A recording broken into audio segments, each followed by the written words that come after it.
안녕하세요. 한국최면치연구소장 김영국입니다.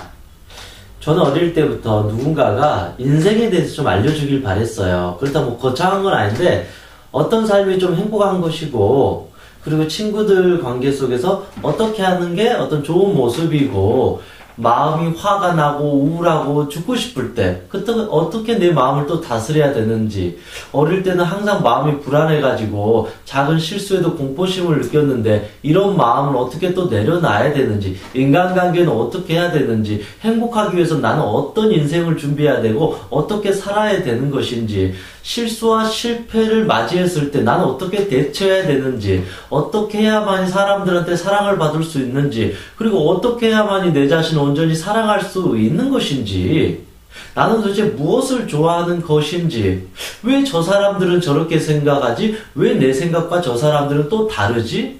왜 어떤 사람은 정말 좋은데 어떤 사람은 정말 못된 사람들이 많을까? 도대체 이 세상이란 거는 악한 사람들로 이루어진 건가? 선한 사람들로 이루어진 건가? 도대체 내 마음속에서도 악마가 있는 건가?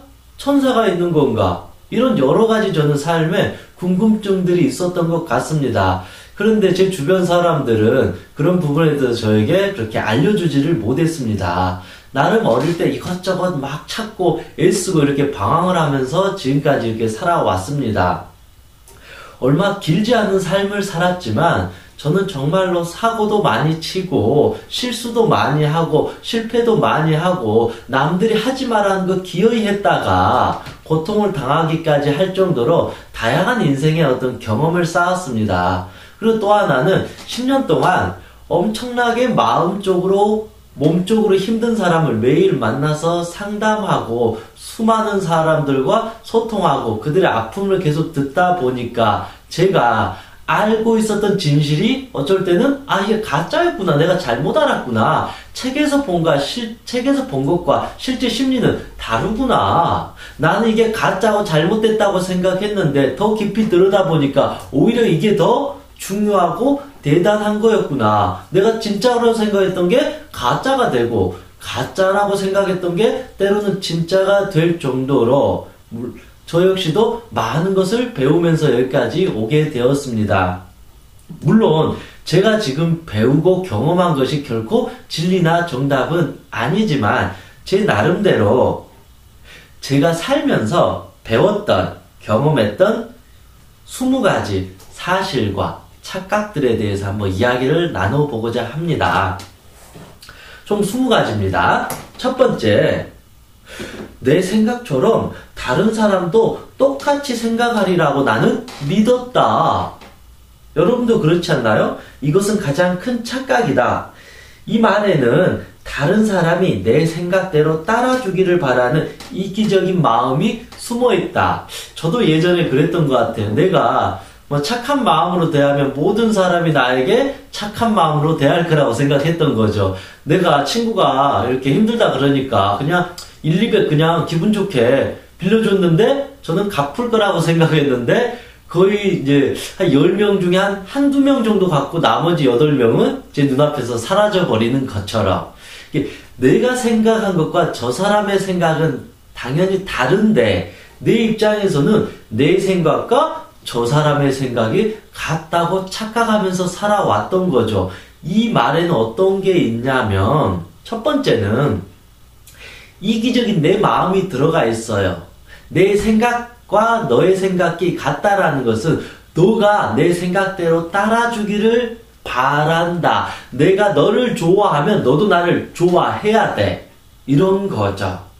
내 마음대로 저 사람의 마음을 소유하려고 하고 집착하려고 했다라는 것이죠. 즉, 내 생각에 빠져서 내 생각이 이러니까 저 사람의 생각도 이럴 거야, 저 사람의 마음은 이럴 거야, 그러면서 자기 멋대로 일방통행을 하면서 저 사람을 판단하고 해석하고 말해버린다라는 것이죠. 사실은 저 사람을 배려하고 이해했다라면 저 사람의 입장에서 생각하고 판단하고 이해를 했을 때, 저 사람은 저런 생각을 갖고 있구나, 저 사람은 저것 때문에 서운해하구나, 저 사람은 나의 행동 때문에 화가 났을 수도 있겠구나라고 저 사람의 입장에서 생각할 수 있는데, 내 생각대로 모든 게 될 거라고, 내 생각대로 저 사람도 똑같이 아니면 비슷하게 생각할 거라는 것은 큰 착각이었다. 저는 그런 착각 속에서 아주 오랜 시간을 살아왔다라는 것이죠. 그러다 보니까 항상 이 사람과의 어떤 갈등이 결국은 커질 수밖에 없다. 왜냐하면 내 생각과 저 사람의 생각은 다르다. 그래서 저는 무엇을 깨닫고 배웠을까요?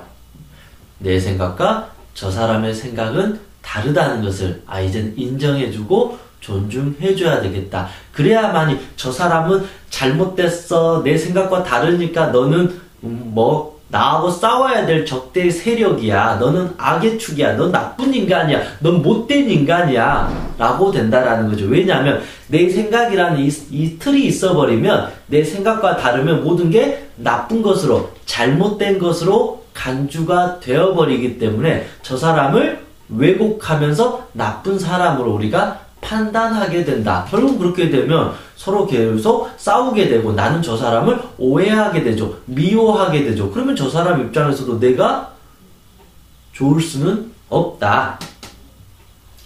그래서 내 생각과 저 사람의 생각은 다르다. 내 생각과 저 사람의 생각이 같다라고 믿는 것은 결국은 나의 이기적인 마음이다. 내 생각대로 너가 따라와 줘 라고 한다라는 것이죠. 이해되시죠? 그래서 이제는 내 생각과 저 사람의 생각은 엄연히 다르다. 저 사람의 살아온 삶이 다르고 경험이 다르고 지식 수준이 다르고 경제적인 수준도 다르고 모든 게 다르기 때문에 저 사람의 생각과 나는 엄밀히 다르기 때문에 우리는 서로 대화를 통해서 존중해주고 이해해주고 배려해주고 그것도 아니라면 있는 그대로의 그 사람의 모습을 인정해주는 것이 인간관계의 가장 건강한 시작점이 된다. 그런데 똑같다, 비슷하다, 내 생각대로 따라와 줘야 된다고 하는 순간부터 그건 인간관계가 아니라 엄청난 폭행이 되고 폭력이 되고 학대가 되고 집착이 되고 갈등이 되고 싸움이 되고 범죄가 되면서 파멸에 이를 정도로 아주 위험한 사고방식이 될 수 있다. 저는 그 첫 번째 사실을 뒤늦게 깨닫게 되었습니다. 두 번째, 나는 이성적이며 합리적이라며 스스로를 속였다. 그냥 내 입장에서 생각했을 뿐이다. 항상 저도 그랬던 것 같아요. 나 정도면 객관적인 사람이야. 나 정도면 양심적인 사람이야. 나만큼 솔직한 사람이 어디 있어? 라고 우리 스스로는 자기를 존중해주는 게 아니라 약간 과대 포장하고 싶어요. 나는 괜찮은 사람처럼. 그런데 그게 중요한 게 아니라 나를 있는 그대로 존중해주는 게 자존감이잖아요. 그런데 나를 지나치게 이성적이고 합리적이라고 속인다라는 거지. 이건 어떤 거냐면 내가 정답이다. 이게 깔려 있어요. 그러니까 사실은 합리적인 게 필요도 없고 이성적인 것도 필요도 없고 논리적인 것도 필요 없고 정의로운 것도 필요 없고 사실은 무의식에서 가장 중요한 심리가 무엇이냐면 내가 정답이다. 그러니까 내가 정답이니까 이게 합리적이고 이성적이고 이거는 사이비 교주의 어떤 심리하고 똑같아요. 내가 신이다. 내가 신이니까 너의 재산을 강탈해도 이거는 아름다운 일이다. 신이니까. 내가 신이니까. 그래서 일부 종교인들이 그렇잖아요.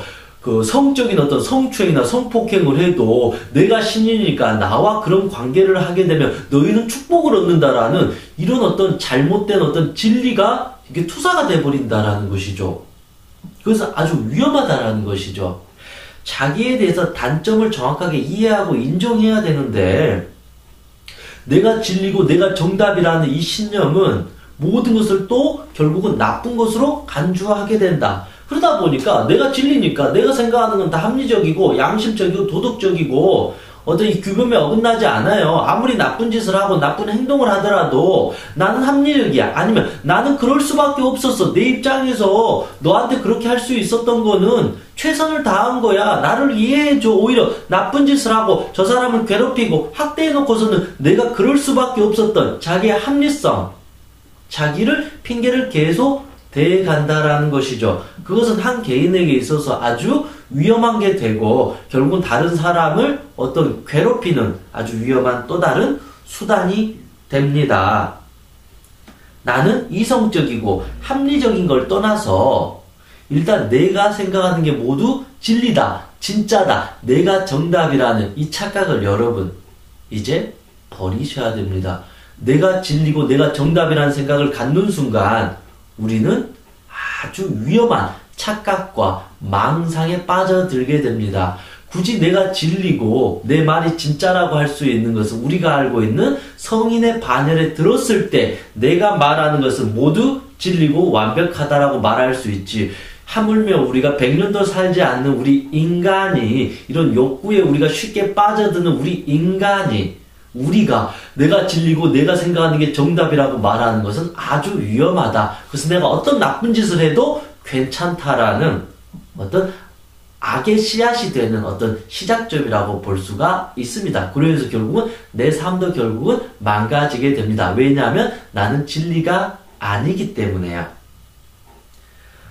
세 번째, 타인의 말을 경청하지 않고 좋은 소리만 듣고자 한다. 아부하는 사람과 거짓말쟁이만 당신의 주변에 들끓게 된다. 이건 어떤 말이냐면요. 우리는 대체적으로 다 똑같잖아요. 좋은 소리 듣고 싶으잖아요. 우리가 백화점 가면 점원이 이렇게 말해주길 바라죠. 어이구 사모님 너무 피부가 좋으세요. 아이고 사장님 정말로 장동건 닮으셨어요. 또 이제 젊은 사람이 아우 진짜 연예인 김태희 닮으셨어요. 아 너무 진짜로 해맑아 보이세요. 어쩜 이렇게 센스가 있으세요? 와 정말로 넌 천재다. 넌 대단하다.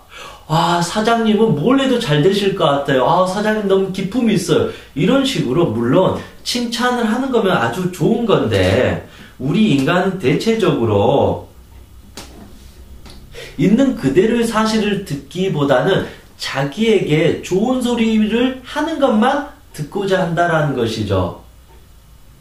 근데 이건 어떻게 되냐면 우리는 좋은 것만 들으려고 하면 안 돼요. 왜 여러분 귀가 두 개가 있을까요? 좋은 것만 들으라고 하면 귀 하나만 있으면 되잖아요. 근데 귀가 두 개 있는 거는 나에 대해서 어떤 단점도 듣고 장점도 들으면서 균형 있게 건강하게 살아가라는 것이죠. 어느 한쪽에 치우치지 말고 너무 나쁜 것만 들어가지고 자기를 병들게 하지 말고 너무 좋은 것만 들어가지고 이 팔랑귀처럼 정신 나가는 사람처럼 살지 말자라는 것이죠. 너무 좋은 것만 이렇게 들으려고 하면 어떻게 되냐면 나한테 거짓말하는 사기꾼, 아첨꾼, 아부하는 나쁜 인간만 내 주변에 들끓게 돼요. 그러면 그 사람들은 나의 모든 것을 다 앗아가게 돼요.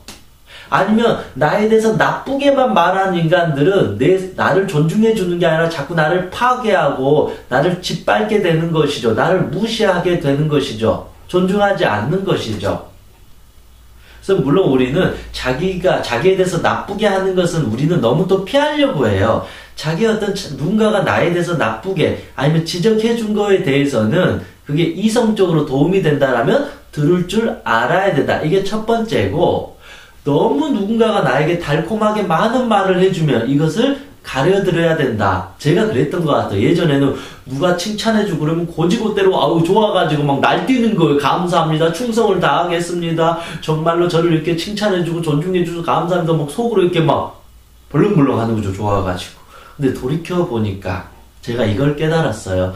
누군가가 나에게 대해서 너무 칭찬해주면 그거에 들떠서 너무 이렇게 팔랑팔랑 하늘로 날아가지 않아야 된다. 붕 뜨면 안 된다. 그렇다고 해서 누군가가 나에 대해서 너무 나쁘게 말해주면 그거에 너무 심취해서 우울해가지고 땅속 깊이 박혀가지고 난 쓰레기인가 봐. 이렇게 해서도 안 되고 나는 왕자인가 봐. 왕자병에 걸려서도 안 되는 이 평정한 마음이 필요하다. 그렇지 않으면 결국은 이쪽 귀가 망가져요. 그렇지 않으면 이쪽 귀가 망가지면 균형을 잃게 되면서 내 삶이 서서히 망가지게 될 수 있습니다. 네 번째, 나의 실패에 대해서는 타인의 탓으로 우리는 교묘하게 돌린다. 다섯 번째는 같이 할게요. 나의 성공에 대해서는 오직 내 탓으로 교묘하게 돌린다. 물론 여러분들도 잘 아실 것 같습니다. 저 역시도 그런 삶을 살아왔어요. 내가 실패하고 뭐가 안 되면 다 부모 탓하고 뭐 환경 탓하고 흙수저인 내 삶을 탓하게 됐다는 거죠. 내가 조금만 잘 되고 그랬을 때는 이 감사함이 사라지고 마치 다 내가 해서 한 것처럼 너무 제 자신에 대해서 너무 확신을 저도 또 가지면서 살아왔던 것 같아요. 그런데 제가 인생을 좀 살아보고 수많은 실패를 한 사람들의 삶을 쭉 보고 수많은 성공한 사람들의 삶을 쭉 보다 보니까 여러 가지 이제 공통점을 이제 알게 되었다라는 것이죠. 결국은 실패한 사람들은 자기 탓을 하지 않고 자꾸 남 탓을 하게 된다라는 것이죠. 이게 생각해보세요. 내가 실패했어요. 근데 이 실패의 원인을 남 탓을 해버렸어요. 그러면 나는 이 실패의 종이 된다라는 것이죠. 이 실패 속에서 내가 벗어날 수 있을까요? 없을까요? 못 벗어나요. 왜냐하면 다른 사람이 나를 실패하게 만든 원인이니까 다른 사람이 아니면 이 세상이 나를 구제해주거나 구원해주지 않는 이상은 나는 여전히 이 실패라는 감옥 속에 갇히게 된다. 여러분 아이러니하게도 그러죠. 남 탓을 하게 되면 설령 다른 사람으로 인해서 내가 실패했다 할지라도 남 탓을 하는 순간 너 때문에 내가 실패했으니까 나는 이 실패 감옥에 영원히 갇혀 있을 거야. 너가 나를 구해줄 때까지 나는 기다리고 있을 거야. 그래서 너가 나쁜 놈이야. 빨리 나한테 용서를 구해. 나를 이 몇 년 전에 실패의 구렁텅이 속에서 빨리 꺼내줘라고 하는데 이미 이거는 끝난 이야기라는 거죠. 그래서 나는 영원히 이 실패 속에 갇히게 되는 이 아이러니한 상황에 놓이게 된다는 거죠. 이와 달리 어떤 사람은 이제 성공을 했는데 이 성공도 물론 나의 노력도 당연히 있겠죠. 내가 했으니까. 그런데 성공이라는 건 그렇잖아요. 내가 혼자 저 산에서 혼자 뭐 해서 성공할 수 있는 건 없잖아요. 혼자 산에서 뭐 나무 짓고 뭐 집 만들어가지고 아 내 인생이 성공했다 그런 거 아니잖아요. 어찌 보면 성공이라는 것은 나 혼자 내가 그냥 자연인처럼 사는 게 성공이 아니라 수많은 사람과 어울리면서 이 수많은 사람들로부터 내가 존중을 받고 수많은 사람들로부터 인정을 받고 너 이 정도면 됐다. 너 성공했다. 너 정말로 대단하다. 그래서 주변 사람들이 나를 인정을 해주는 순간부터 우리가 일종의 성공했다라는 게 만들어진다라는 거죠. 그 과정 속에 내가 노력한 건 당연히 있지만 이 수많은 사람들, 내 자신을 비롯해서 내 가족, 내 친구, 나의 고객, 나의 부하 직원, 나의 이 수많은 주변 사람들 덕분에 내가 성공을 한 것이지 오로지 나의 노력으로 인해서 성공했다라고 하는 것은 아주 오만한 생각이고 착각이었다라는 것입니다. 저도 돌이켜보면 실패만 하면 엄마 탓하고 아빠 탓하고 마치 내 성격 탓해버린 거예요. 나는 원래 이렇게 저주받은 인생이었나 이런 식으로 생각해버리는 거죠. 마치 하늘이 나에게 저주를 내린 것처럼 성공을 하게 되면 이건 철저하게 내가 잘해서 성공했다. 이건 생각보다 이기적이고 어리석은 어떤 마음이라는 것이죠. 인생은 혼자 살아가는 것이 아닙니다. 누군가의 도움을 계속 주고받으면서 살아가기 때문에 우리가 좀 더 지혜롭고 건강한 삶을 살기 위해서는 내가 실패했을 때는 설령 저 사람들 때문에 내가 좀 이 상황이 안 좋아졌다 할지라도 그럼에도 불구하고 내 인생인데 내가 좀 더 부족하고 좀 더 지혜롭지 못해서 실패했구나라고 오히려 자기 탓을 돌리면서 지금도 더 열심히 해서 성공으로 가야 된다. 그래서 내가 성공을 했을 때는 이것은 나의 노력이야. 100% 내가 잘해서 성공한 거라고 생각하는 게 아니라 나의 노력도 있지만 내 주변 사람들이 나를 믿고 지지해주고 지금까지 이렇게 나를 버텨주고 응원해줘서 지금의 내가 왔다. 그래서 내가 성공했구나. 내 주변 사람들에게 항상 감사하고 고마운 마음을 갖고 있어야 되겠다. 그래야만이 이 성공이 평온하게 행복으로 이끌어지게 됩니다. 내 노력으로 성공했어 하면 설령 이 사람이 돈은 얻을 수 있고 의사, 판사, 변호사 이 사회에서 명예를 드높일 수 있겠지만 결국 이기적인 마음에 빠져가지고 평생 외롭게 살 수밖에 없다. 돈밖에 모르는 돈벌레가 되어버릴 수가 있고 권력, 명예밖에 모르는 이 탐욕 덩어리가 될 수밖에 없습니다. 설령 성공을 이뤘다 할지언정 모든 것을 잃게 될 수도 있습니다. 저는 이것을 배우게 되었습니다. 6번째, 머리로 안다고 하지만 사실 머리로도 모르며 산다. 저는 이거 정말로 이게 깊이 깨달았어요. 그냥 남에게 빌려온 지식을 자기 것인 양 착각한다. 제가 이 마음 공부, 이 심리 공부, 이 명상하면서 한 1000번, 1000번 했던 소리가 그걸 저도 머리로 알아요, 스승님. 야, 나도 알아. 나도 책에서 읽었어. 저도 압니다. 그런데 안 되는데 어떻게 이런 식으로 계속 저도 누군가에게 다투고 싸우고 그런데도 안 되는데 어떻게 내 무의식이 움직여지지 않는데 이런 식으로 하소연을 하고 살아왔는데 제가 만난 수많은 사람들도 똑같이 다 말을 하는 거예요. 저도 선생님 머리로 다 알아요. 선생님 강의 듣지 않아도 다 알아요. 어차피 저도 다 공부한 거니까 그게 맞습니다. 근데 제가 공부를 해보니까 아, 내가 머리로 알고 있었다고 그랬지만 사실 난 머리로도 몰랐고 아무것도 몰랐구나. 이 지혜라는 것은 어찌 보면 그래요.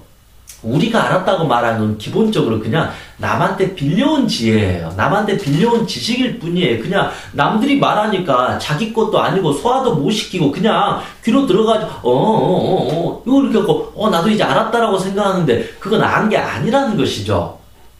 그냥 이거는 맹목적으로 누군가가 말해주니까 충분히 자기가 마음을 열고 이성적으로 다 소화해가지고 그거였구나 하는 어떤 알아차림 깨달음이 아니라 그냥 수많은 정보의 홍수 속에서 계속 들리고 계속 읽으니까 그래 나를 사랑하는 거 맞다 중요하다 해서 그런 식으로 남에게 지식을 빌려온 거다. 이거는 맹신에 의한 거다.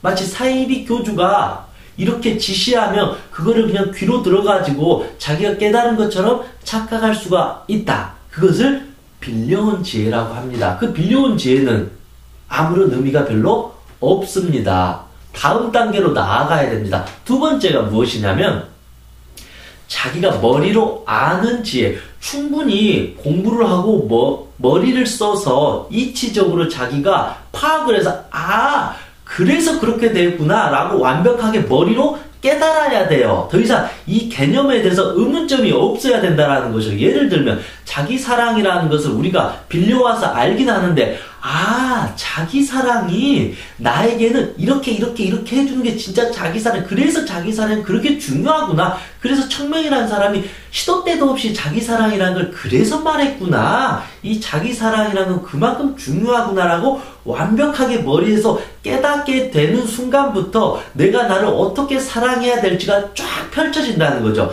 그게 두 번째, 머리로 아는 지혜. 이것만 최소한 이 정도가 됐어야지 저도 머리로 압니다라고 말하는 거죠. 그러면 더 이상 이 개념에 대해서 궁금하지가 않아요. 배울 필요가 없어요. 남한테 물어볼 필요도 없다라는 거죠. 왜냐하면 내가 머리로 완벽하게 알기 때문에. 그래서 머리로 완벽하게 알기 때문에 무엇을 할 수 있을까요?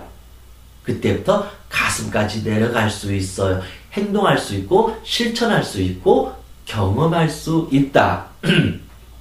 그래서 세 번째 진짜 지혜는 무엇이냐? 바로 경험을 통해서 깨달은 지혜. 바로 이게 진짜 지혜입니다. 저도 물론 머리로 아는 것도 정말 중요합니다. 근데 우리는 이 머리로 안다고 해서 남한테 좋은 정보를 내가 배워서 진짜 내가 박사가 되고 교수가 되고 천재가 된다고 해서 정말 그게 나의 것은 안 된다. 그렇잖아요. 공부 엄청 많이 한다고 해서 다 막 성인이 되고 깨달아지고 그런 건 아니잖아요. 공부는 하나도 안 했지만 정말로 이 사람은 성인처럼 도덕군자처럼 정말로 아름답게 지혜롭게 봉사하며 사는 사람도 엄청 많잖아요. 그래서 중요한 것은 빌려온 지혜에서 멈추지 말고 머리로 아는 지혜에서 멈추지 말고 그것을 정말로 경험하고 체험해서 그걸 완벽하게 내 몸과 마음이 깨닫도록 해주는 것이 진짜 우리가 말하는 지혜이다.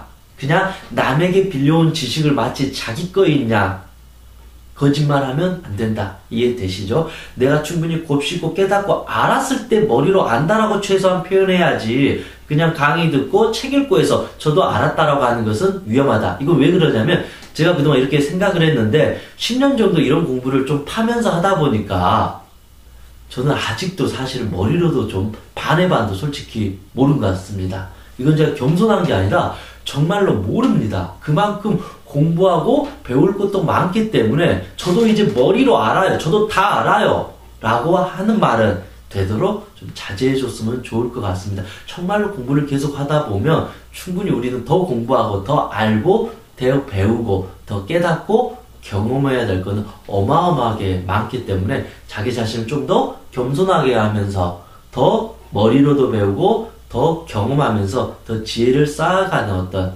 노력을 더 경주해야 된다. 저는 그런 생각을 해봅니다. 이제 7번째입니다.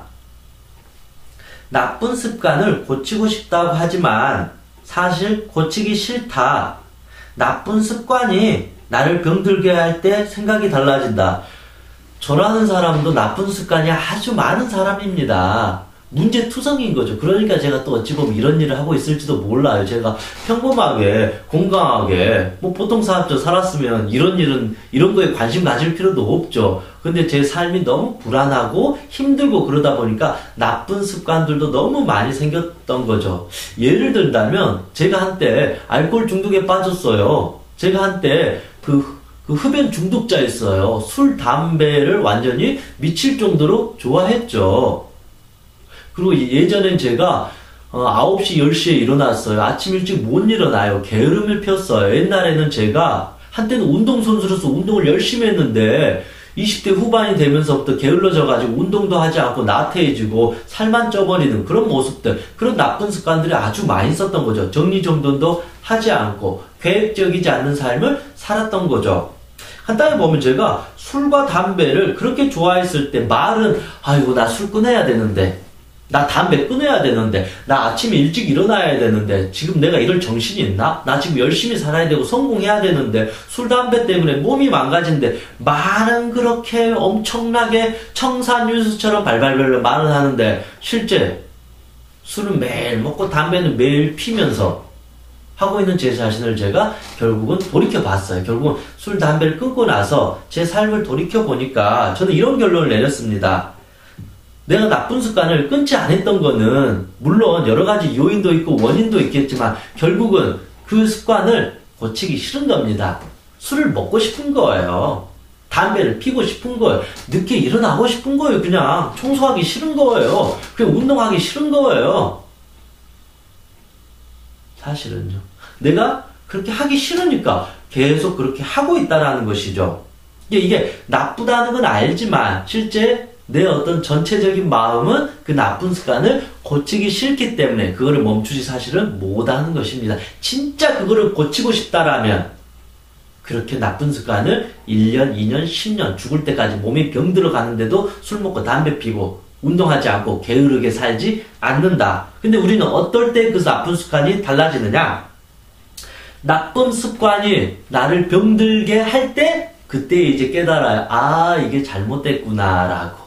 그거는 깨닫는 게 아니라 결국은 이 멈추지 않은 열차가 결국은 이 낭떠러지로 떨어지는 결과를 맞이한다. 몸이 병들거나 마음이 병들거나 더 이상 술을 먹지 못할 상황이 올 때 더 이상 이제 폐가 썩어가지고 담배를 피지 못 완전히 거대해져가지고 온갖 비만 병에 걸렸을 때나 내 삶이 망가지고 더 이상 일을 못하고 건강한 인간관계를 평범하게 하지 못하는 순간이 왔을 때 사람들이 나를 이제는 쳐다봐 주지도 않고 나를 무시하고 내가 병들고 고립이 되었을 때 그제서야 우리 나쁜 습관을 사실은 멈추게 된다. 그 나쁜 습관 스스로 고치는 것이 아니라 더 이상 그 나쁜 습관을 이제 진행할 수 없을 때 고치는 경우가 많이 있습니다. 그것은 엄청난 고통이 됩니다. 제가 말씀드리고 싶은 거는 이 사실을 정확하게 인정을 해야 된다. 근데 말은 나는 고치고 싶다 그러는데 고치지 않는 것은 더 자기 자신을 속이는 것이다. 실제로 내가 그걸 고치기 싫다는 걸 인정을 해야만이 이게 얼마나 위험한 것인지를 깨닫게 되고 지금이라도 이제 고치기 위한 근본적인 차라리 노력을 하게 된다. 자기 자신을 속이게 돼버리면 결국은 이 병이 들 때까지 계속 자기 자신에게 핑계를 대면서 나는 최선을 다했는데 결국은 술을 먹을 수밖에 없었어. 그럴 수밖에 없어서 계속 자기 합리화를 하면서 자기의 삶을 고통 속으로 내몰게 된다라는 것입니다. 일부 시간은 7번째까지 하고 다음 시간에 8번째부터 시작하도록 하겠습니다. 수고하셨습니다.